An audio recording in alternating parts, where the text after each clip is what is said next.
Welcome to Antifragile Intelligence, the podcast where we dive deep into the cutting edge of science, technology, and human behavior. Today, we're exploring a concept that fuses quantum mechanics with habit formation, introducing QHabitin, the quantum-powered system redefining how we build better routines.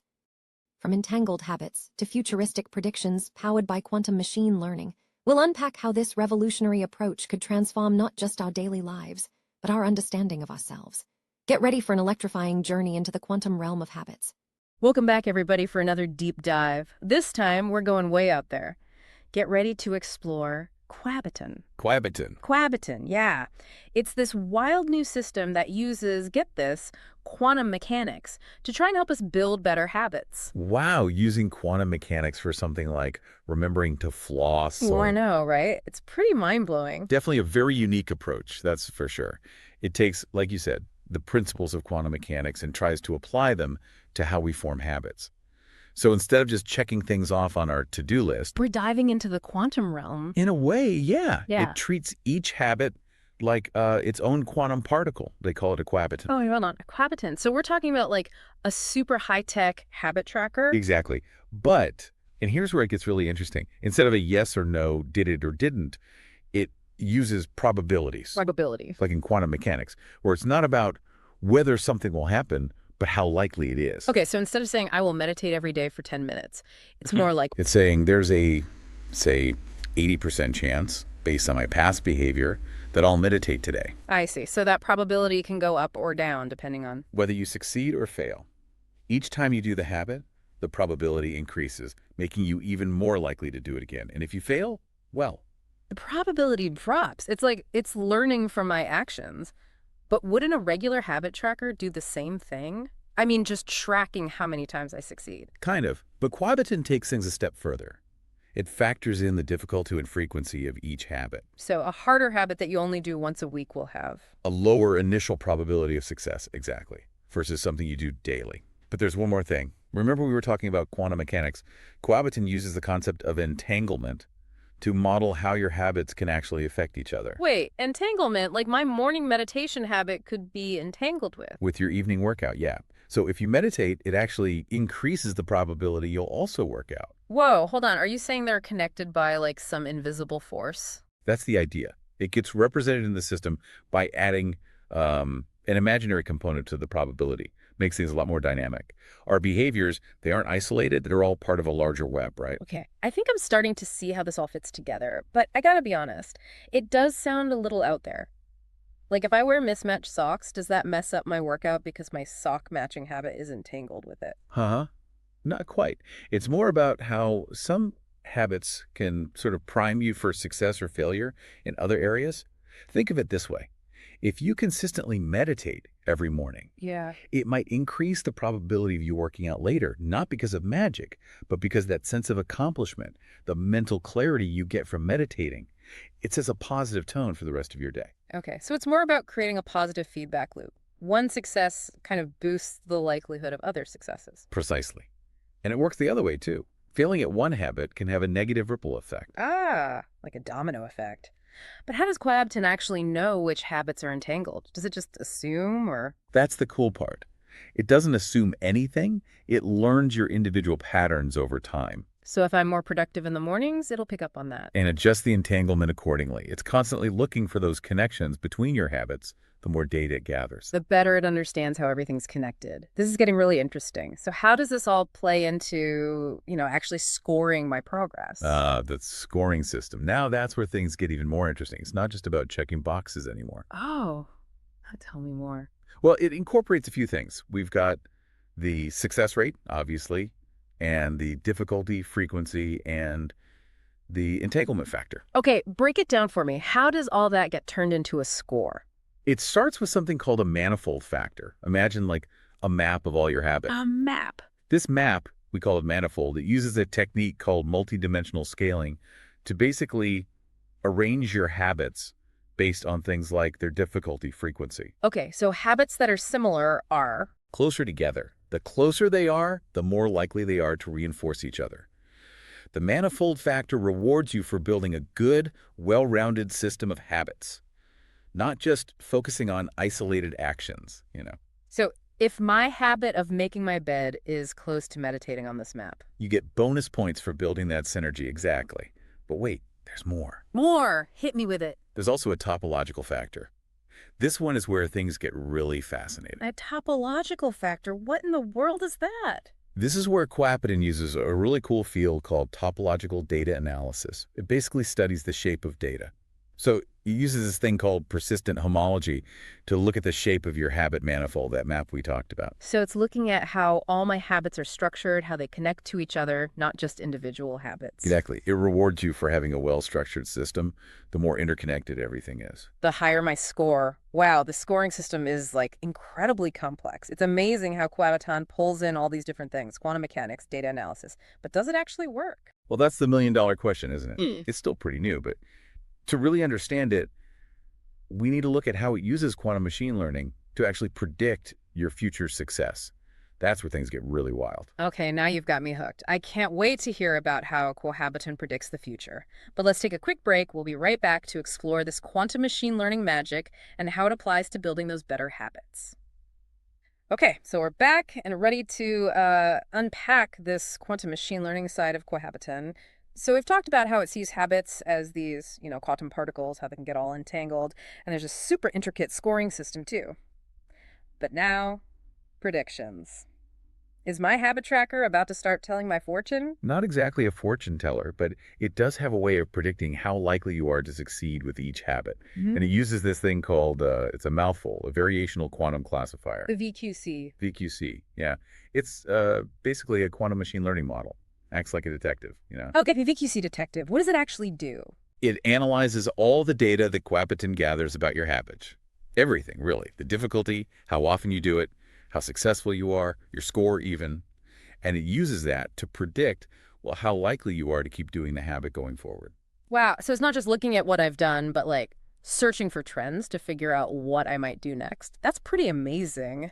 How does it even do that? Patterns, mostly. Like, let's say you always have trouble with your writing habit after a long day at work. The VQC might notice that and predict you're less likely to stick with it on those days. Or say it sees that listening to upbeat music helps me go for a run. Exactly, like having this personal data analyst constantly crunching numbers to, well, figure you out. That is so cool. But okay, how do those predictions actually show up in the app? Does it just tell me, hey, you're probably going to skip your workout? No, it's more integrated than that. Yeah. See, once the VQC has made its predictions, it uses them to estimate your future score. So it's like a glimpse into what your score could be. So the system looks at what I've done, uses quantum machine learning to guess what I'll do, and then tells me what my score might be. I mean, okay, I see how the pieces fit, but how does that actually help me build better habits? Well, imagine this. You're on track for your best score ever, but the VQC predicts you're likely to slip up on your medication habit later this week. So knowing that ahead of time. I can adjust my schedule or make a plan to deal with it. Exactly. Instead of just reacting to failure, you can prevent it. But of course, what if those predictions are wrong? Yeah, what if I actually end up meditating every day, even though the VQC said I wouldn't? That's the thing. Those predictions aren't set in stone. The VQC is always learning. The more you use QuHabitin, the more data it has, the better it gets at predicting your behavior. So the predictions get more accurate over time. But I gotta ask, is all this, quantum mechanics, machine learning, is it really necessary? Couldn't I just use a normal habit tracker, a calendar, a checklist? You absolutely could. And for some people, simpler is better. But I think what makes QuHabitin so cool is it goes deeper than just tracking what you do. It tries to understand why you do it. All those little connections and influences that, shape our routines. It's like the difference between just reading headlines and really understanding the whole story. I get it. QuHabiton gives you this way more in-depth, personalized picture of your habits. But let's be real, not everyone wants to deal with complex amplitudes and quantum classifiers and all that. So how does QuHabitin make it all, user-friendly? That is a great question. And that's where the visualizations come in. Instead of all those equations and data points, you get graphs, charts, even interactive maps. Wait, maps, like a map of my habits? Exactly. Remember that habit manifold we talked about? The one that maps all your habits based on their properties? Well, Quabitin lets you actually see that map. You see how they cluster together, how they're entangled, all those factors that affect your score. So I can see which habits are helping each other, which ones are causing problems. That's incredible.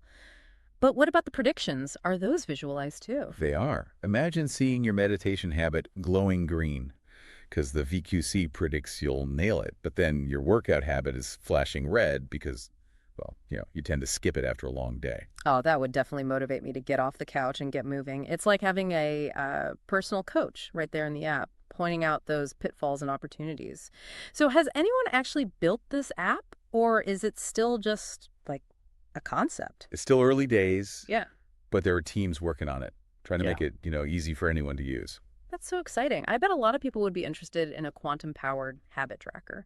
But even if the app isn't quite ready yet, I can already see how the ideas behind it, the principles, could be useful. Absolutely. Exploring new ideas like this, even if there isn't a concrete solution yet, it gives us new perspectives, new insights. I totally agree. This deep dive into QuHabiton has given me a lot to think about when it comes to my own habits.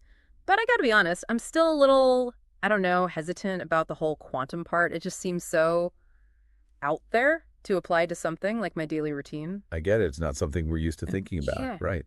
But that's what makes it so interesting. It challenges the way we think about habit formation, opens up new possibilities. It definitely challenges me in a good way. But before we wrap up, I want to go back to something you mentioned before, the potential for this system to really help us understand our habits on a deeper level. Ah, yes. We've talked about how it can track, analyze, predict. Yeah. But there's this other layer to it, the potential to really uncover new insights into how habits work. This is where it gets really exciting. Tell me more. By using quantum mechanics this way, we're acknowledging that our behaviors are way more complex than we might think.